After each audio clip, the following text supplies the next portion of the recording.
As a lieutenant, the first thing that I would do is become immediately involved in this situation by showing up.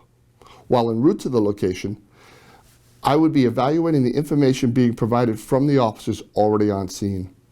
If a sergeant has yet to be dispatched, I will contact dispatch and have one respond.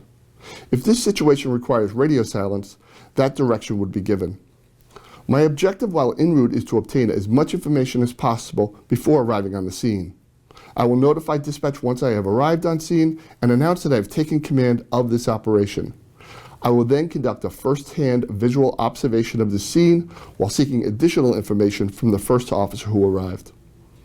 With this information considered, I will notify dispatch of the resources that are required.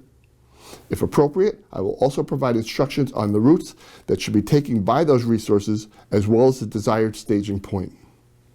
While communicating with dispatch, I will instruct the dispatcher to notify my captain of the situation and inform the captain that once the situation is stabilized, I will contact him directly with updates. Next, I will turn my attention to the victims or potential victims. If anyone has been harmed in this incident, I will assure that they are receiving the appropriate level of care dictated by their injuries. If anybody is at risk of being harmed, I will assure that the sergeant is directing his or her resources to mitigate that harm. Once victims or potential victims have been addressed, my next concern will be the containment of this incident.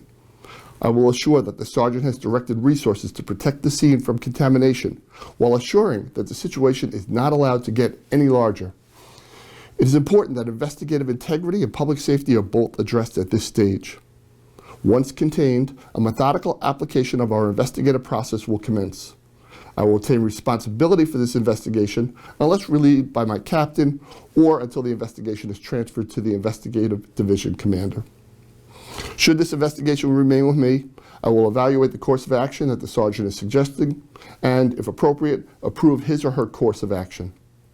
If I see a deficiency in that recommended approach, I will intervene to assure an effective investigation. Once the investigation has concluded, I will instruct the sergeant to assure that all officers on scene submit a report for the sergeant to evaluate for completeness and accuracy. I will direct the sergeant to complete a report on all activities conducted, and I will complete my own report that covers the actions that I took from beginning to end. Within a reasonable period of time, I will call for a debriefing meeting that involves the key parties for the purpose of evaluating and improving our response to these types of incidents. I will have the sergeant accompany me to this meeting and serve as the recorder. The sergeant will then be directed to prepare an after-action report based upon this meeting and to submit it to me for review prior to me sending it forward to my captain. And that is how I would handle this incident at the rank of lieutenant.